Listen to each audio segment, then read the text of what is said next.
Bom, nós estamos meditando sobre o coração ao longo desse ano. O tema é guarda o seu coração. Um coração alinhado com Deus é o que nós vimos no primeiro trimestre. Um coração quebrado é o que nós vemos agora no segundo trimestre, falando sobre os aspectos da queda, dentro dessa estrutura bíblica de criação, queda, redenção e consumação. O coração quebrado traz efeitos do pecado na nossa vida e por isso ele deve ser guardado e observado.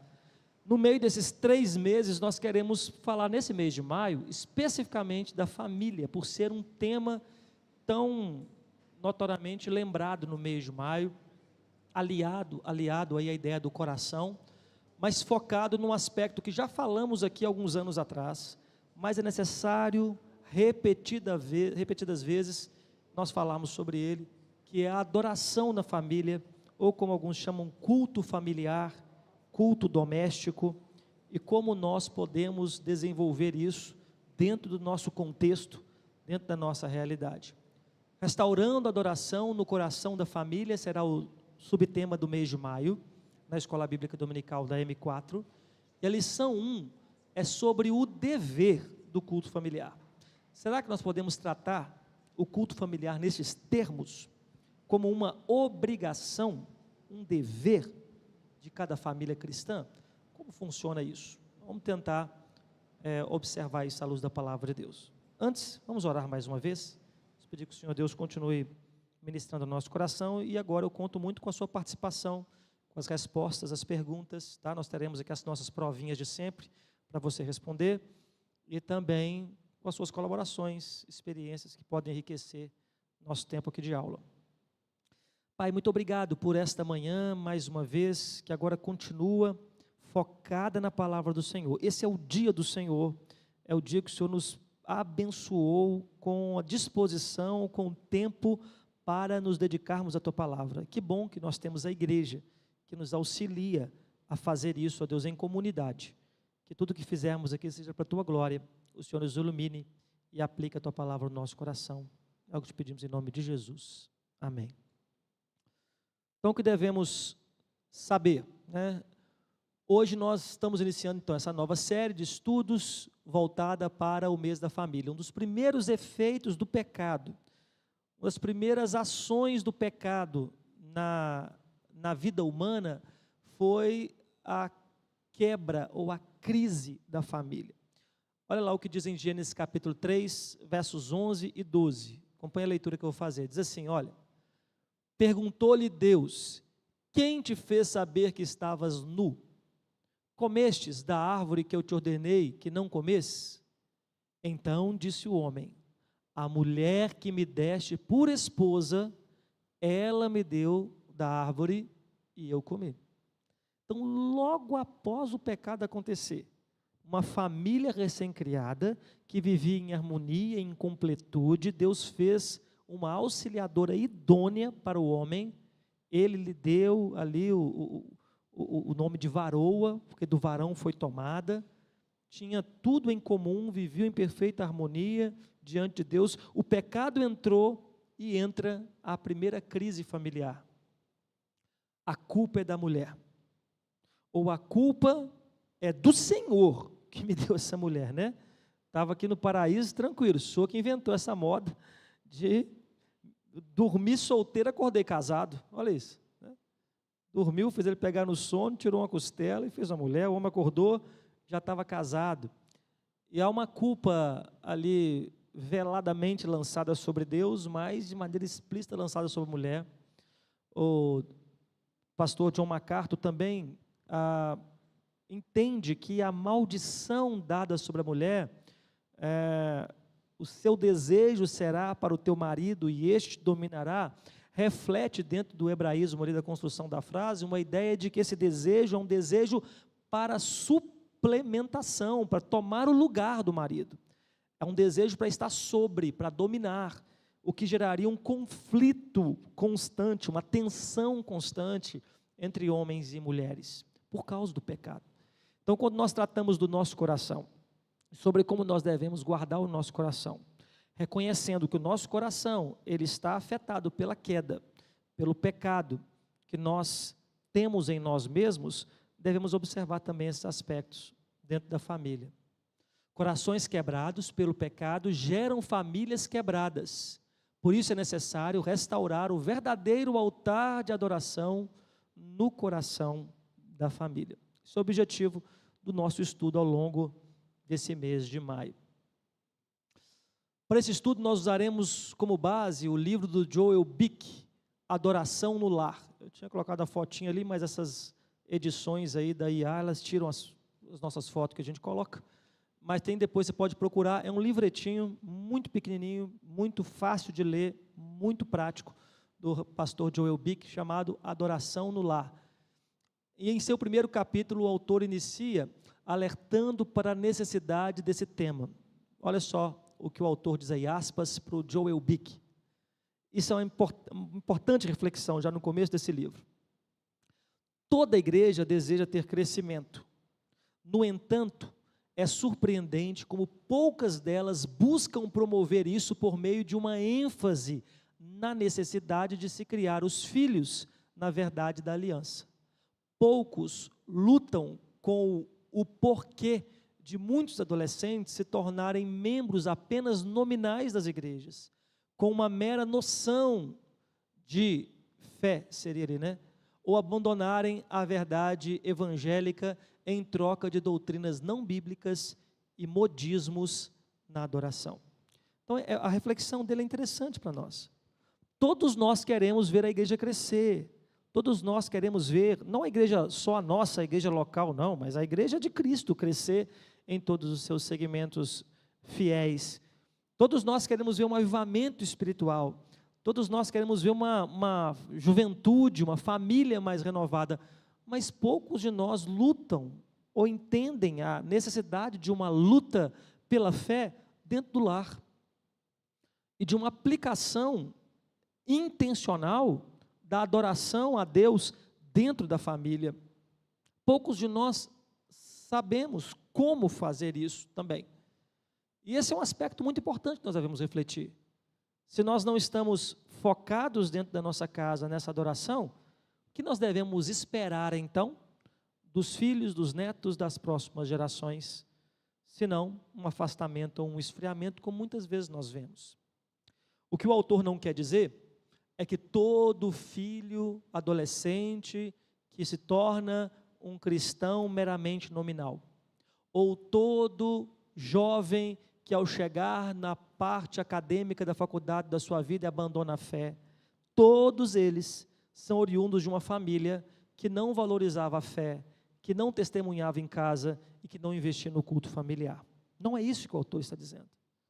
O culto familiar, como veremos, não é uma salvação para a família num aspecto integral e irredutível, mas é um elemento tão importante que ao negligenciá-lo, nós já estamos assumindo um risco muito grande de que esses efeitos possam acontecer sobre as próximas gerações. Então, para refletir, pensa bem, a adoração a Deus deve ser um dever ou um deleite para o cristão? O que você acha? Se quiser, levanta a mão, fala. Nossa irmã lá atrás, por favor.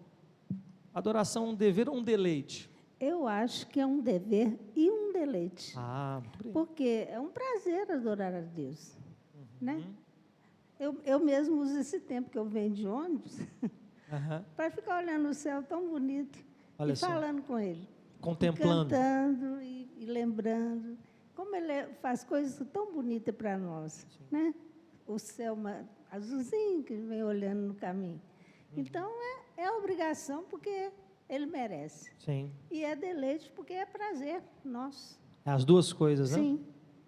Eu tive que vir mais cedo para cá, eu vim de Uber, e o Uber estava assim, viradão no ânimo, sabe? 7 horas da manhã, ele estava acelerado, garrafona de café do lado, e ele falando que amava café, gostava demais de café, tomava café o dia inteiro, sem café ele não funcionava, café era a gasolina dele.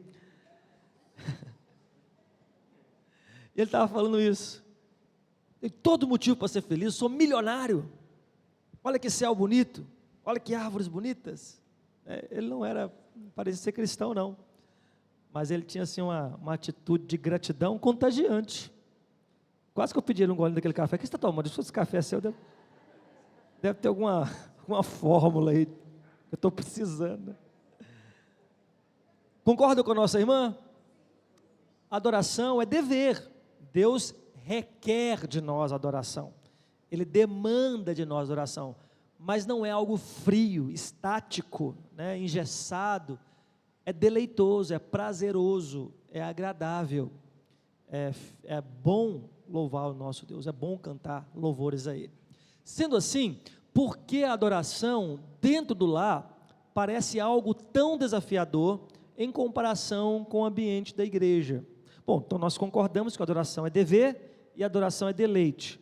Por que que a adoração no lar é tão desafiador comparado com aquilo que nós fazemos na igreja? Parece que na igreja que é mais fácil, não é?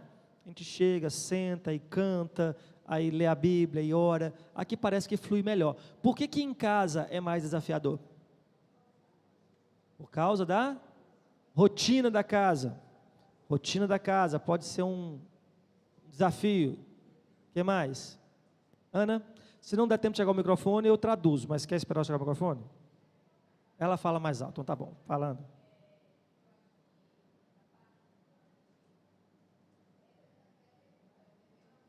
Ok.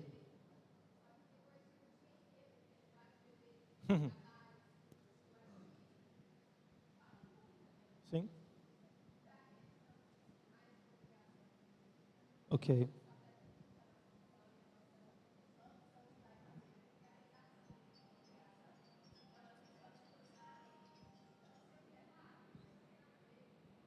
Mais um dia, né? Hoje vai. Ana falou que o fato de ser um dever, às vezes acaba entrando na listinha de tarefa do dia e se torna difícil, né? Às vezes a gente joga um pouquinho para frente.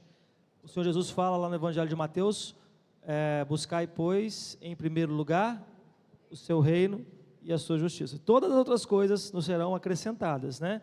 Esse é um dever sobre os deveres. Ele tem a primazia na nossa vida. Você fez esse dever, você cumpriu esse dever com deleite, com prazer, os outros se tornam mais fáceis. Irmã Dini? Pastor, eu acho que esse desafio, em comparação com o ambiente da igreja e o da nossa casa, que quando a gente reúne-se na casa do Senhor para adoração, é um corpo inteiro adorando. Então, isso facilita muito o desenvolver da adoração. Em casa, muitas vezes, é um só, e muitas vezes o ambiente não coopera para esse momento com Deus. Você pode ir para o seu quarto, mas aqui e acolá tem gente que bate na porta, alguém te chama, e o dia inteiro te tira um pouco desse ambiente de adoração, né? Porque eu creio que nós nascemos para a adoração do Senhor. Se não foi para isso, não vale a pena. Verdade. Nós nascemos, foi escolhido para adoração. A irmã Joconda ali do lado? É um desafio, porque nem todo mundo dentro da casa tem o mesmo nível de compromisso com a adoração a Deus. É um grande desafio, porque nem todo mundo está na mesma motivação, mesma disposição. Vamos falar sobre isso.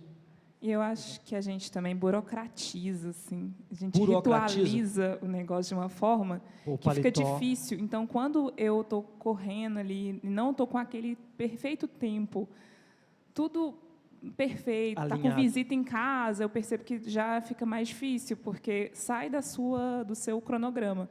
Mas um dia eu fui na casa de uma amiga com 3 meninos pequenos, a casa assim suja, o chão, eles comiam, já sujava de novo. Eu acho um absurdo. Aí, e eu estava lá para ajudá-la, ela estava sem ajudante, o marido trabalhando, e ela assim na correria, e eu acabei de limpar, eu fiquei, gente, eu acabei de limpar esse chão, já está sujo, como que pode? Aí ela fazendo devocional com eles, assim, ó, os meninos deitados em cima dela, o sofá tudo sujo, e ela falando, o Senhor, e lendo a Bíblia e tal. Pronto, amém, agora vamos orar. E aquela bagunça, os meninos em cima, pulando e tal. Eu falei, é isso, eu acho que eu preciso aprender um pouco dessa reverência, não é, pela necessidade, sabe? Sim. Então, às vezes, a gente Adaptação. adaptar, a gente burocratiza e tem que ser do jeito tal. Se não for do jeito tal, não dá. Então, a gente dificulta também esse momento, que às vezes a gente pode fazer de uma forma adaptada, né, dentro da nossa rotina. É verdade, boa contribuição. Eu cheguei num tempo, Keila, que se eu não tivesse caneta preta para fazer minha devocional na minha agenda, eu não fazia. Comecei caneta preta até o final. nós nos tornamos farisaicos com o culto familiar também, né? Não no farisaico no sentido de que, né, de levá-lo a sério e ter zelo, mas de nós estabelecermos nossas expectativas, né, as nossas fórmulas. Tem muitos desafios, nós vamos falar sobre alguns deles aqui ao longo do tempo que nós teremos, mas pense, em sua realidade, o que necessita ser mudado para que essa adoração se torne constante e frutífera em sua casa? É para você pensar agora, em sua realidade. Então, talvez a sua realidade, a dificuldade é que o culto familiar, a adoração familiar, ela não tem constância. Quem levantou a mão? Naí? Espera só um pouquinho, vou te passar, está pertinho de você o microfone aí, ó. E para outros casos, ela até acontece, mas não é frutífera. Ela se tornou burocrática, se tornou fechada, né? O que precisa mudar então, para você pensar? Falando aí. Não, é que para você fazer um culto doméstico, eu falo isso por mim e pela minha família, Claro. que é um pouquinho grande, só tinha 8 irmãos só, 8. né? Então, nós tínhamos uma hora determinada para aquilo. E você tem uma hora determinada, todos vão fazer, Rotina. batendo na porta ou não, entendeu? Então, isso sempre em casa sempre foi assim, né? Ok. Se você não tem uma hora para poder fazer aquilo, você não vai fazer. Isso, é uma agenda. Nós vamos caminhando aqui e eu vou diferenciar para vocês do que nós estamos falando com relação à adoração familiar e devocional particular. A sua devocional particular é uma coisa, é você lá no seu quarto, você lá com o seu momento com Deus. O que nós estamos falando é sobre culto familiar, é reunir a família em torno da palavra de Deus, e aí os desafios são maiores ainda, tem outros desafios, que eu sei que estão aí, ó, permeando a nossa cabeça.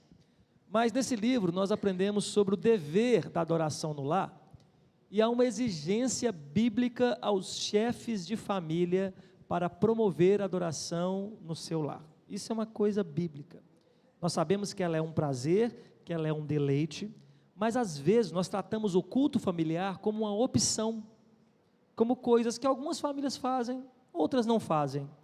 Mas ao olhar para as Escrituras Sagradas, nós entenderemos que isso não é opcional, isso é um dever, isso é um chamado de Deus para a sua família, e talvez pela negligência desse chamado, é que nós vejamos os frutos que temos colhidos.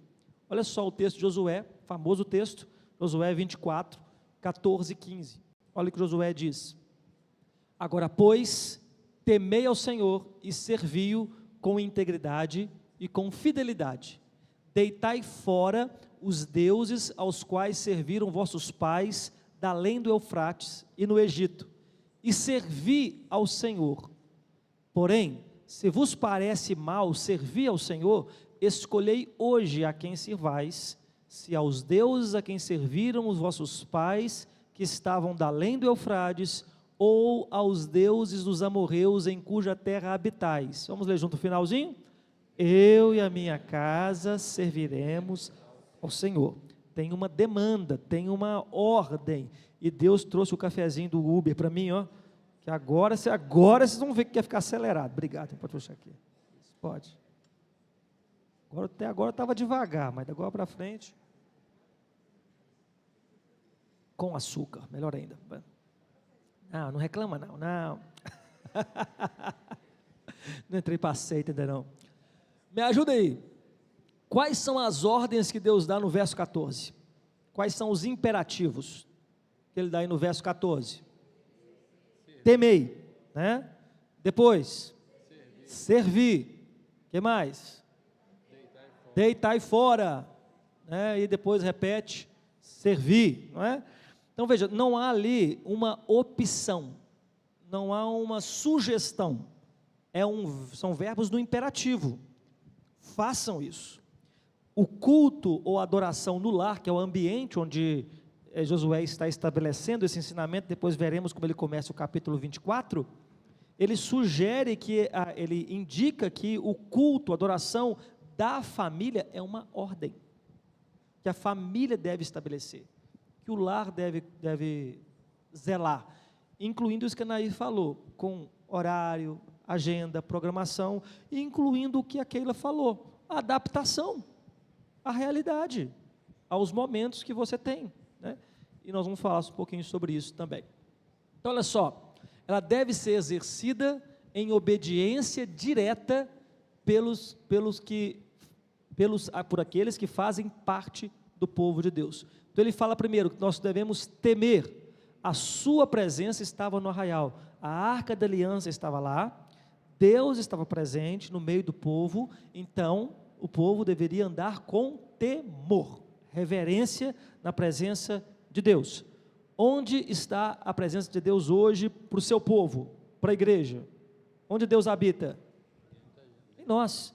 Então nós vivemos de fato, literalmente, diante da presença de Deus, corandeu, como diriam os puritanos, e essa ideia de viver corandeu, viver diante de Deus, viver na face de Deus, deve trazer ao ambiente familiar, como todos os outros aspectos e esferas da nossa vida, o temor, a reverência. Eu via esses dias um pastor falando na internet, que um dos grandes motivos pelos quais nós cultivamos pecados ocultos é que nós não cremos na presença de Deus, porque nós não cometemos pecados ocultos na frente dos outros, porque tem a presença dos outros lá, mas quando nós sentimos que não tem a presença de ninguém, nós sentimos livres para cometer pecados ocultos. Mas se nós crescemos na presença de Deus, nós teríamos mais temor, não é assim? Servir com integridade, com fidelidade, envolvia todos os aspectos da vida. Servir o Senhor com integridade. Integridade é inteireza, é no trabalho, é na escola, é na igreja, é na família, dentro do lar, e com fidelidade de acordo com os preceitos que Deus estabeleceu. Deitai fora os deuses requer rompimento com o estilo de vida pagão para se tornar povo de Deus. Você quer saber um grande desafio de sustentar, manter o culto familiar dentro das nossas casas? É que às vezes nós vivemos um estilo de vida pagão, gente. As nossas prioridades, os nossos investimentos, as nossas preocupações são as mesmas de quem não tem Deus. Eu encontro com as pessoas na fila da escola para pegar os meninos na escola, e eu conheço todo mundo da fila, conheço todo mundo, rapidinho eu faço amizade lá, e já sei todo mundo, sei quem que é crente, quem que não é crente, eles já sabem que eu sou pastor, não tem segredo nenhum mais. Mas às vezes eu me surpreendo conversando com pessoas que não são cristãs, e que estão vivendo uma realidade muito parecida com a minha, de agenda, de compromisso com os filhos, de investimentos, preocupações. Tem uma coisa errada aí. Não que nós não devamos nos preocupar com os filhos nos aspectos de estudo, acadêmico, desenvolvimento físico, motor, todas essas coisas aí que são importantes. Mas tem algo diferente no povo de Deus. Nós deitamos fora os deuses estranhos. Nós rompemos com o estilo de vida dos que não têm Deus. Nós aprendemos com o Salmo 1 que bem-aventurado é aquele que não anda segundo o conselho dos ímpios, não se detém no caminho dos pecadores, não se assenta na roda dos escarnecedores. Nós somos diferentes nesse sentido, no aspecto de que temos outras prioridades. E se as prioridades de um estilo de vida pagão, ou do mundo, eu estou colocando pagão secular, que não tem Deus, tem sufocado a família para não ter culto familiar, então há de se rever aí os nossos princípios. Talvez precisamos deitar alguns deuses falsos para fora, né? Então pense bem, essas ações parecem opcionais para você? Sim ou não? Não, né? Deus está mandando você fazer isso, mandando nós termos esse cuidado. Ela também deve ser exercida com voluntariedade pelas famílias de Deus. Aí no versículo 15 ele fala assim: escolhei hoje, pois, a quem sirvais. Se a adoração no lar é um dever, por que Josué diz, escolhei hoje a quem sirvais? Me ajuda a responder essa casca de abacaxi aí. Se a adoração do lar é um dever, por que Josué diz, escolhei hoje a quem sirvais?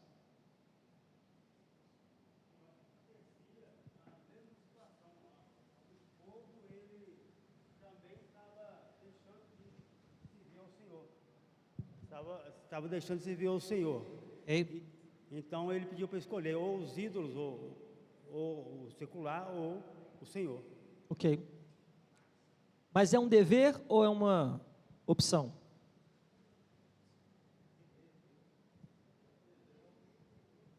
Oi?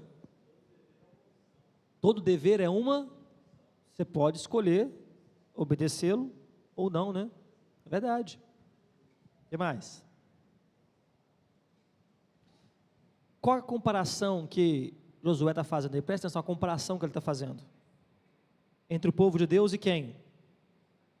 Os pagãos, né? Ele diz, né? Escolhei hoje a quem servais. Se os deuses a quem serviram vossos pais, ou se os deuses dos amorreus na terra que você está. Eu e a minha casa serviremos ao Senhor. O que Josué está trazendo é o seguinte: ou você é e vive como povo de Deus, ou você então faz aquilo que também Elias falou com o povo. Até quando eles vão ficar cocheando entre dois deuses? Se Baal é Deus, serviu. Se o Senhor é Deus, serviu. Qual que é o ponto? Não vivam uma vida dupla. Não vivam uma vida tentando experimentar o melhor dos dois mundos. Decida quem você é. Decida quem é para quem o seu lar vai viver. Qual que é o foco da sua casa? Qual que é o alvo da sua casa? Qual que é o objetivo da sua casa? Ele diz: escolhei hoje. Eu acho isso aqui muito interessante. Esta é uma luta diária, mas que produz frutos pela constância. E aí que está o negócio. A gente fala assim: pastor, eu estou tentando fazer o culto familiar lá em casa, mas tem dia, pastor, que não dá. É o dia que o menino passa mal e a garganta inflama, e aí eu descubro, 6 horas da manhã, ele acorda para uma café e fala assim: ó, a professora mandou comprar uma cartolina para fazer uma maquete. Doido, acabou amanhã, acabou o dia. Não deu, pastor. Eu sei que esses dias acontecem. Esses dias acontecem com todos nós, né? Então, assim, qual que é o meu desafio de hoje? Hoje o meu desafio é cultuar a Deus com a minha família. Poxa, eu realmente não me planejei bem, ou fui surpreendido aqui, eu não consegui fazer. Amanhã é meu próximo desafio. Consegui fazer hoje, ontem, antes de ontem. Amanhã tem outro desafio para você. Todo dia é um desafio.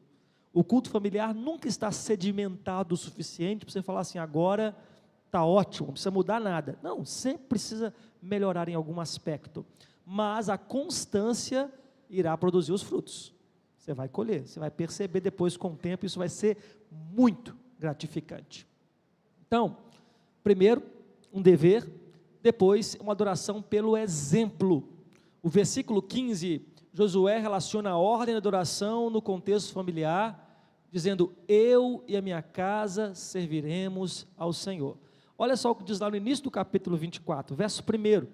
O início do capítulo mostra que Josué está dirigindo essa palavra para os líderes, para os chefes da família. Olha o versículo 1, está aí na tela também, você pode olhar na sua Bíblia.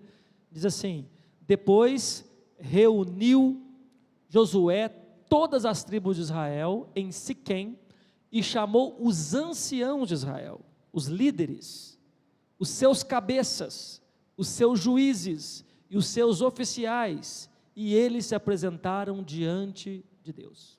Então, há um recado de Josué aqui para os líderes, porque os líderes representam um exemplo para o povo e um exemplo para a sua família. No verso 15, Josué deixa claro que irá fazer aquilo que ele deseja que todas as outras famílias façam, servir ao Senhor. E há vários fatores que reforçam esse compromisso de Josué. Então, Josué chama a liderança e fala assim: é o seguinte, eu e a minha casa vamos cultuar a Deus. É isso que eu quero que vocês também promovam na casa de vocês. Sejam o exemplo para a casa de vocês. Seja o exemplo de adoração familiar na casa de vocês. Às vezes você não é o pai, às vezes você não é o líder da casa, às vezes você é um filho, às vezes você está em outro contexto, mas você pode ser o exemplo. Você pode promover isso. Às vezes os filhos já não estão mais em casa, há vários contextos. Ao longo desse mês, tá bom? Fique tranquilo, ao longo desse mês, nós falaremos sobre isso, sobre como implementar o culto familiar em diferentes contextos, em diferentes realidades. Todas elas existe uma solução. Então, quais são as características aqui, ó? Primeiro fator, está pequenininho aí, né? Não sei se dá para você ler. Ele faz essa declaração quando ele está com mais de 100 anos de idade. Quando Josué declara isso, ele está com mais de 100 anos. O zelo dele pelo Senhor continua o mesmo, e ele sabia o que as famílias e a nação necessitavam. 100 anos, ele era um ancião, vovô Josué. Ele sabia o que o país precisava, o que as famílias precisavam. Qual o papel dos cristãos idosos no desenvolvimento de uma cultura de adoração no lar e como eles poderiam contribuir para isso? Me ajuda a responder. Qual o papel dos cristãos idosos no desenvolvimento de uma cultura de adoração no lar e como eles podem contribuir para isso? Me ajuda a pensar. Oi? Pelo exemplo, como Josué fala com os líderes, mas para isso os cristãos idosos têm que ser exemplos e crentes. A Bíblia fala que nós buscamos nas pessoas mais velhas sabedoria, prudência, sobriedade, noção. Muitas vezes não é isso que nós encontramos. Às vezes, a idade traz para algumas pessoas a negligência de alguns filtros sociais. Já vivi demais, agora não tem mais papa na língua, eu falo o que eu quero. E às vezes é necessário falar mesmo, né? Mas às vezes falta sabedoria. É compreensível, né? A vida inteira, depois perde a paciência. Solta de qualquer jeito as coisas. Às vezes, amarguras no coração, crises que não foram resolvidas, dores que não foram saradas. Às vezes se tornam um lugar, uma fala de murmuração, de reclamação. Então, nós esperamos, nós buscamos, nos cristãos mais velhos, sabedoria, exemplo, que as mulheres mais velhas sejam mestras do bem para as mais novas, que os homens mais velhos sejam exemplos para os mais jovens. Então podem contribuir de várias maneiras. Eu gosto muito de uma série de livros do Dr. R.C. Sproul, que quando virou vovô, escreveu livros para os netos. Tem várias histórias cristãs lindas, né? Não sei se esse jumentinho, Samuca, Samuca e seu pastor não é dele não, é o jumentinho que levou o rei, é dele. São histórias lindas, e é sempre um vovô contando a história, é ele, né? Pode contribuir com a sua sabedoria. Mesmo sabendo que já não lhe restavam muitos anos de vida, e ele estava compromissado em deixar uma influência que continuaria mesmo quando ele não estivesse mais presente. Olha só, a visão de Josué: eu e minha casa serviremos ao Senhor. Ele estava com 100 anos de idade, ele sabia que ele não ia viver mais tantos anos, mas ele queria deixar uma influência que continuasse na família dele, mesmo depois que ele não tivesse mais lá. Fala, meu bem. Falando sobre o exemplo, eu tive o privilégio de crescer numa família cristã evangélica. E os meus pais me ensinaram pelo exemplo. Eles sempre foram mais velhos, né? E eu observava que eles eram crentes, não só na igreja, mas eram crentes em casa também. Eles não davam testemunho só lá, mas davam em casa. Então eu cresci vendo meus pais fazendo a devocional, orando todos os dias, levantando, fazendo oração. Eu aprendi a ter o meu momento a sós com Deus também. E quando eu fui ficando mais velho, meu irmão também foi ficando mais velho. Antes de sair para o trabalho, sentavam conosco, oravam. Quando eu trabalhava já, antes de casar, eu levantava 6 e pouca da manhã, eles levantavam comigo, oravam comigo para eu poder sair para trabalhar.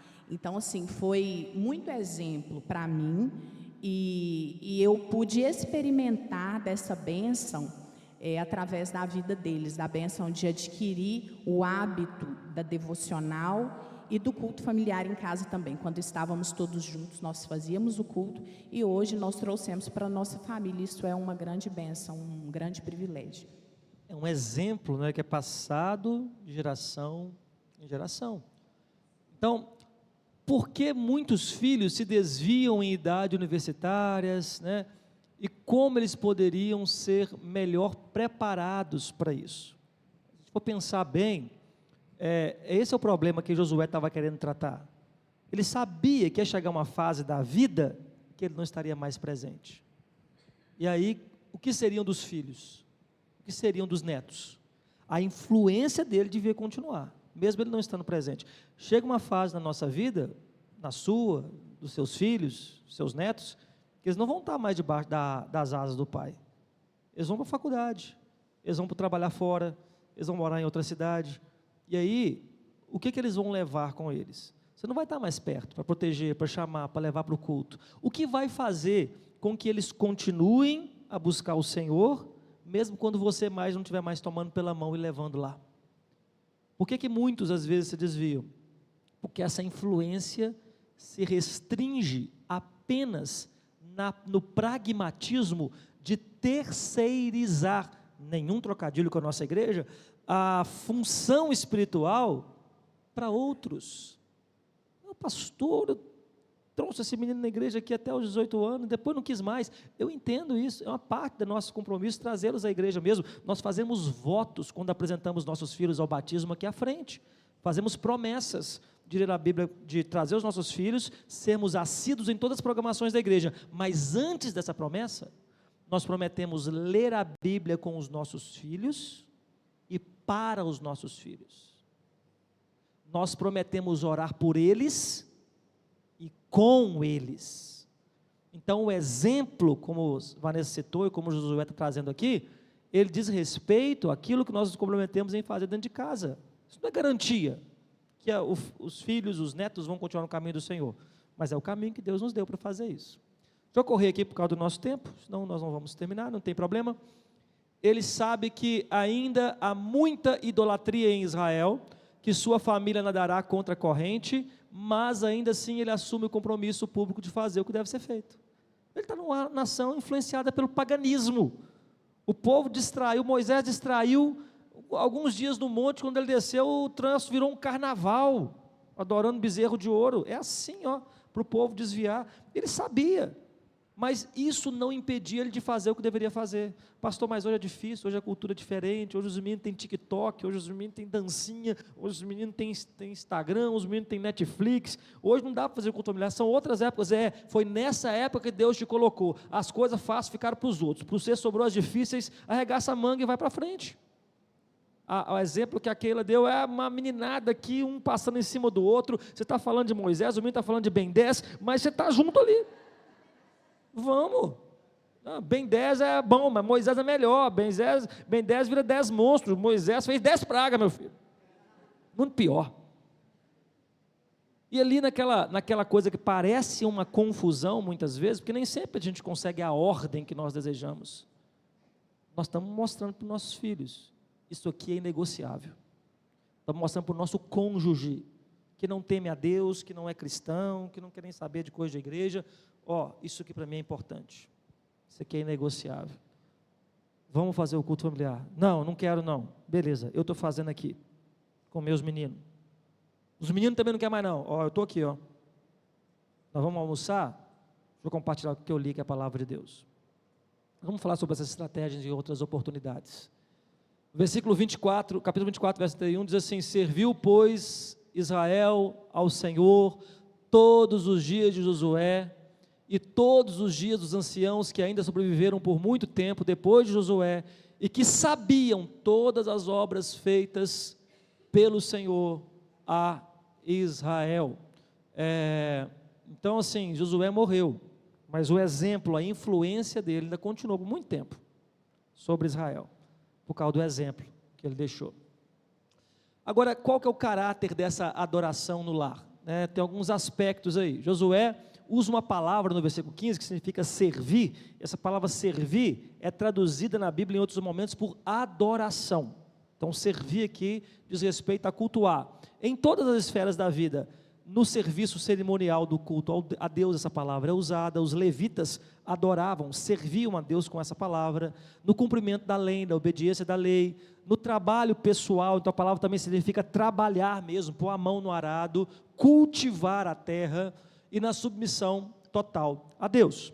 Então pense bem, o que você imagina que o hábito familiar de se comportar de uma forma na igreja e de outra completamente diferente em casa, irá produzir no coração dos filhos. O que é que você espera? O que você acha? Uma família que tem o hábito de se comportar de um jeito na igreja e de um jeito completamente diferente em casa. O que é que vai gerar? O que é que você acha que vai gerar no coração dos filhos? O quê? Confusão. O quê? Em relação às coisas de Deus, vai gerar nada. Oi? Aversão às coisas de Deus. Hipocrisia. Eles vão aprender, né? Que na igreja é carinha de anjo. Em casa, né? Parece o chifre. Desinteresse. Para que eu vou ficar indo na igreja? Meu pai e minha mãe não ligam para isso? Agora responda, o que você imagina que irá acontecer com uma família que faz da sua casa uma continuação da adoração celebrada na igreja? O exemplo que a Vanessa contou ali, né? O que vai acontecer com essa família? Se a igreja não fica aqui, a igreja vai com a gente no coração para casa. E chega em casa, aquilo que tem na igreja, tem em casa. O que você acha que vai acontecer com essa família? Como vai ser a forma de se relacionar dentro de casa? Porque aqui dentro, olha só que interessante, aqui dentro acontece, eu já peguei, não aqui dentro da igreja, de uma forma geral, tá? Os maridos dando uns coices nas mulheres, assim, sabe? Na cara dura, e vice-versa também. Mas é mais raro, aqui é meu docinho, aqui é o anjo. Marido é uma bênção, né? Em casa falta quebrar o vaso na cabeça dele. Aqui vai lá buscar água para ela, põe na mesa, no banquinho. Em casa não vai na cozinha pegar uma coisa que eu preciso. Aqui é uma maravilha, né? E se nós levarmos o aqui para dentro de casa, como é que vai ser esse relacionamento? Como é que vai ser o trato da esposa com o marido, do marido com a esposa, o trato dos filhos, os filhos com os pais? A Ana vai falar, o microfone chegando para ela. Essa é mais uma dúvida, na verdade. Por favor. Na minha geração, de pessoas que eu convivo que não são cristãs, eu conheço pessoas que vieram de berços cristãos, mas que não seguiram na fé. E eu já vi muitos relatos vieram até minhas e-mails na internet, de coisas tipo assim, o meu pai e minha mãe, eles eram muito religiosos. Então, tipo assim, não, meninos, tem que fazer isso sim. Então, não necessariamente aquela criança, ela cresceu conhecendo o amor do Senhor, mas ela cresceu naquela liturgia como uma, tipo assim, um prego na testa dele, não como um amor de Cristo sobre ele, sabe? E aí, a minha dúvida gira em torno disso, porque o culto familiar, ele é uma ordem, como a gente viu. Mas, ao mesmo tempo, eu penso muito sobre isso, que é tipo assim, você não adora a Deus para poder se chegar ao Senhor. É por estar próximo ao Senhor que você tem a capacidade de adorar. Então, como fazer isso? Como conciliar isso? Como fazer, exato. Deixa eu caminhar para o final, que eu acho que responde a nossa pergunta aqui. O que consiste, então, a adoração no lar? Como é que isso funciona? Quais os efeitos disso na nossa vida? Quando a gente fala de culto familiar, às vezes, as pessoas têm imagens diferentes na cabeça. Muitos imaginam, né? Eu já sempre uso essa imagem brincalhona, mas a mãe tocando órgão na sala, os meninos sentados nas cadeiras de paletó e o pai saindo do quarto com a Bíblia na mão, de terno e gravata, preparando para o culto. Não é esse o contexto, né? O culto familiar, ele é mais informal por natureza, né? Mas há elementos que devem estar presentes no culto familiar e que vão gerar reflexão sobre o que está fazendo. O que gera a hipocrisia ou a religiosidade fria é a ação sem reflexão, é a ação sem meditação. Então, primeiro nós temos a adoração pela instrução diária da palavra de Deus. Nós adoramos a Deus através da oração diária ao trono de Deus. E adoramos a Deus com canções que diariamente louvam a Deus. Esses três elementos devem estar presentes no culto familiar. Não dá tempo de nós vermos todos os detalhes, eu quero apenas concentrar aqui nos principais. Adorar a Deus pela instrução diária da palavra de Deus deve ser algo imprescindível na família. Então, Deuteronômio 6, de 6 a 7, diz: estas palavras que hoje te ordeno estarão no teu coração, tu as inculcarás a teus filhos, delas falarás assentado em tua casa e andando pelo caminho, e ao deitar-te e ao levantar-te. Olha para o texto e responde. Esse texto nos dá base para afirmar que essas atividades são diárias. Onde? Onde no texto fala que essas atividades, ele nos dá a ideia de que essas atividades devem ser todo dia. Oi? A rotina da vida. Inculcarás. Sempre. Você falou, Luiz? Deitar e levantar. O que você faz todo dia? Deitar, levantar. Então, se deve fazer isso ao deitar ou levantar, está implícito no texto. Essa ordem é diária. Ponto pacífico para nós. Quais atividades rotineiras do dia servem como oportunidades para o culto familiar? A mesa, né? A alimentação, o deitar, o levantar, o sair. Vanessa colocou ali, ó, todo mundo sai tal hora. Então, ó, todo mundo sai tal hora. Pastor, mas hoje minha casa é uma doideira. Um menino faz judô de manhã, o outro faz futebol tal hora, o outro tem faculdade, chega só meia-noite em casa, e eu trabalho e chego. A gente não encontra, pastor, em algum momento do dia, sabe? Que seja acordando mais cedo para fazer uma oração com a família ali junto. Que seja esperando o último chegar, que nós vamos orar antes de dormir com todo mundo, tá bom? Vamos sentar aqui e vamos orar. Porque se eu já vou dormir meia-noite, 00:15, já não vai atrapalhar tanto assim meu sono, né? E nós podemos nos adaptar à realidade de cada um. O que é necessário, segundo o texto, para que essas instruções entrem na mente dos filhos ou dos outros membros da família? O que é imprescindível? O que vem primeiro? Dedicação, o quê? Para que essas palavras, as instruções entrem na cabeça, na mente, na vida das pessoas da nossa casa. Primeiro tem que estar a rotina, mas antes da rotina, essas palavras estarão no seu coração. Ah, mas meu marido não liga com esse negócio, mas está no seu coração? Então é você que vai puxar esse negócio. Ah, mas meus pais não ligam com isso, pastor, mas está no seu coração? Chama seus pais na hora do almoço, ao levantar, ao deitar. Nós podemos encontrar essas estratégias. Fala, Keila, por favor. Eu ia falar aqui que já pegando o gancho daquela pergunta que provoca os filhos a ira, lá em casa tinha o hábito de devocional, né, familiar, do culto, e eu via meus pais orando. Só que meu pai tinha um negócio muito sério com o jogo. Aí, quando qualquer um atrasava, sei lá, chegava mais tarde de alguma tarefa, e aí atrasava o culto familiar, tinha todo aquele clima. Mas no dia que tinha jogo, ele mudava o horário do culto familiar e aí ficava ou mais tarde, a gente estava tudo cansado, ou acho um absurdo muito também. mais cedo, a gente tinha que correr, e ele ficava apressando. Assim, maravilhoso que ele tem um compromisso com o Senhor, mas nesse dia a gente questionava se não era maior com o Cruzeiro.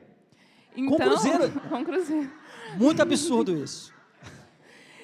Então, Deus. é uma luta dele, que aí entra a questão dele. Verdade. Gente, me ajudem, né? Da humildade Sim. do próprio pai também, que Reconheça talvez que ele a precisa. gente iria ser mais amoroso com ele se ele também reconhecesse. É uma dificuldade minha, né? E não ficar rigoroso com o outro e quando é a dificuldade dele, ele... Dá uma aliviada. Não, aí... Verdade. Então vamos pular para o próximo ali, ó, que fala isso. Efésios 6:4 diz: e vós, pais, não provoqueis vossos filhos a ira, mas criai-vos na disciplina e na demonstração do Senhor. O que provoca os filhos a ira? Às vezes, tratar o culto ali como algo que pode ser mudado de acordo com os nossos interesses. Não só relacionado ao culto, tratar filhos de forma diferente provoca os filhos a ira. Usar padrões diferentes provoca o filho a ira. Usar a Bíblia para poder confrontar os pecados dos filhos e não usar para poder confessar seus próprios pecados provoca os filhos a ira. Ter um comportamento santo na igreja, mas irascível em casa, provoca os filhos a ira. Então, ele fala, não faça isso, não viva assim. mas antes criem os vossos filhos na disciplina. O que é disciplina?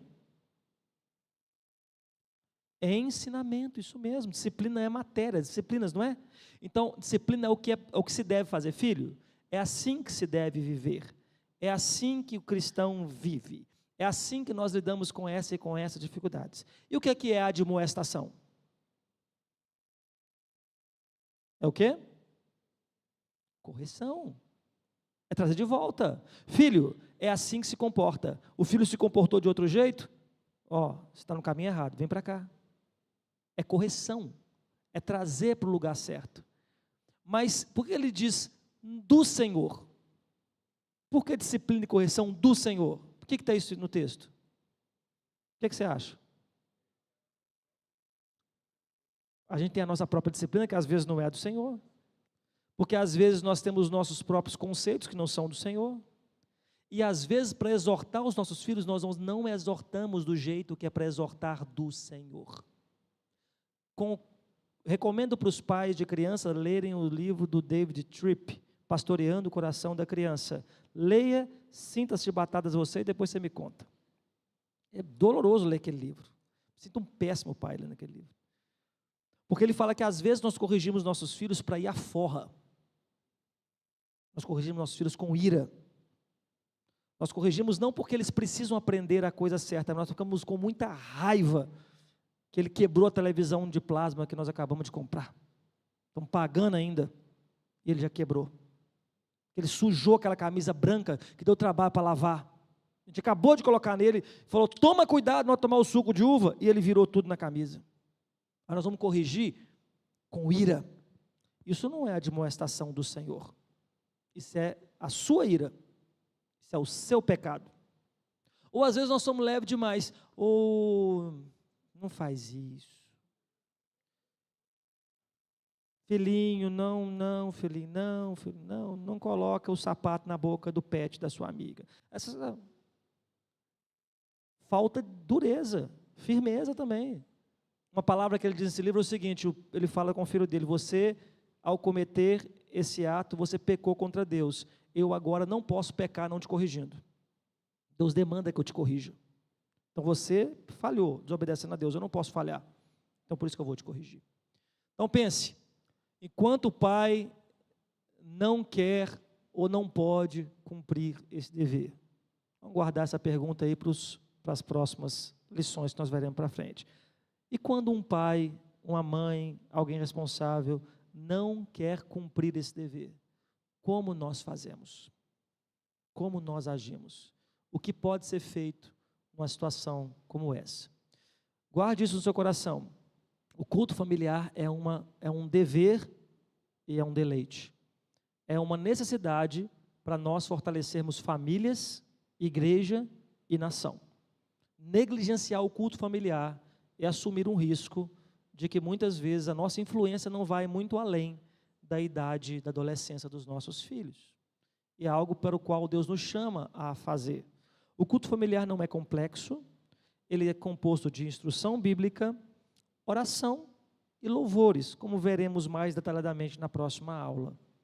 Mas ele é um compromisso diário. Pastor, mas ainda nós não conseguimos fazer isso todo dia. Comece com algumas vezes por semana. Comece a dar pequenos passos.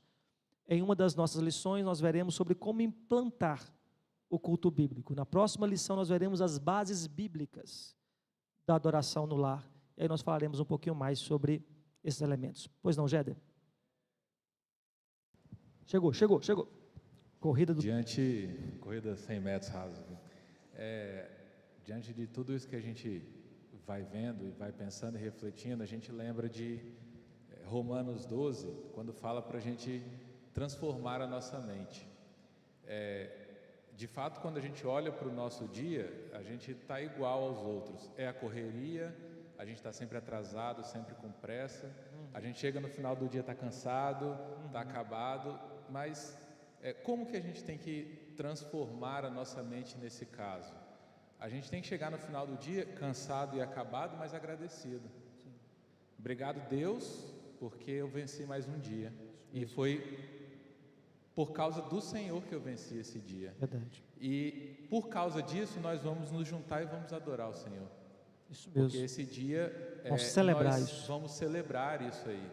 E eu percebo que o que falta para a gente chegar a essa conclusão e colocar isso em prática é a falta da vivência.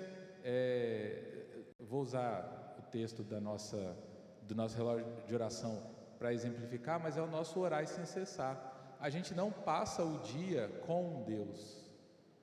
A gente constrói o nosso dia a despeito de Deus. Então eu faço tudo acreditando nas minhas forças.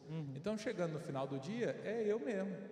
Porque eu não construí durante o dia na minha mente aquela dependência de Deus em todas as minhas situações. Verdade. O fato do orar sem cessar, a gente está o tempo todo ali, mesmo fazendo as nossas atividades ordinárias do dia, mas em contato com Deus, refletindo, né, ruminando a palavra, pensando, para que, por exemplo, se for ao final do dia que a gente quiser fazer o nosso culto doméstico, a gente chegue a essa conclusão. Sim. Graças a Deus, vencemos como família mais um dia. Sim. Que foi para a honra e glória dele. Por isso, vamos adorá-lo, vamos louvá-lo, vamos... Como o domingo é o reflexo do nosso culto ao longo da semana, o culto familiar também é um reflexo do nosso dia na presença de Deus. Chega nesse momento, nós temos o que compartilhar. Guardem cenas dos próximos capítulos, nós vamos ver mais sobre isso. Obrigado pela participação. Vamos orar? Nosso tempo fechou aqui. E aí, em respeito a você, nós vamos finalizar. Mas a aula vai ficar no nosso YouTube, você pode revê-la. Depois eu vou disponibilizar o material para quem quiser também. E vamos fazer uma recapitulação na próxima aula para darmos seguimento nos próximos passos. Vamos orar? Ore para a sua família. Eu sei que não é fácil para a sua, não é fácil para mim, não é fácil para de ninguém. Mas os frutos que nós colhemos, o investimento na vida espiritual no lar, eu desejo muito que você colha. Desejo muito que você experimente. Você vai ver a diferença que isso faz nas nossas vidas. Pai, muito obrigado porque o Senhor é um Deus integral. O Senhor não é o Deus só da igreja, do templo. O Senhor é o Deus do trabalho, o Deus do trânsito, o Deus de todas as coisas, o Deus do universo, o Deus da nossa família. Pai, nós confessamos que às vezes nosso estilo de vida, as nossas prioridades não são muito diferentes daqueles, ó Pai, que não têm o Senhor. Nós passamos muito tempo no caminho dos pecadores. Nos perdoe por isso. Nos ajude, Pai, a priorizar o Senhor no nosso coração em primeiro lugar e também no nosso lar, para que a nossa casa, Senhor, reflita a Tua glória, nós possamos dizer, eu e a minha casa serviremos ao Senhor. Em verdade, em integridade, em fidelidade. Nos ajude a amar a Tua palavra, a buscar o Senhor em oração e a celebrá-lo com louvores, porque o Senhor é digno. E que os nossos cônjuges, esposas, maridos aqui da igreja, pais, mães, filhos e netos possam levar essa semente, essa tocha do Evangelho para as próximas gerações através do compromisso do culto familiar. Nós pedimos isso ao Senhor, a Tua iluminação, a Tua capacitação, no nome santo do Senhor Jesus. Amém. Deus abençoe sua vida.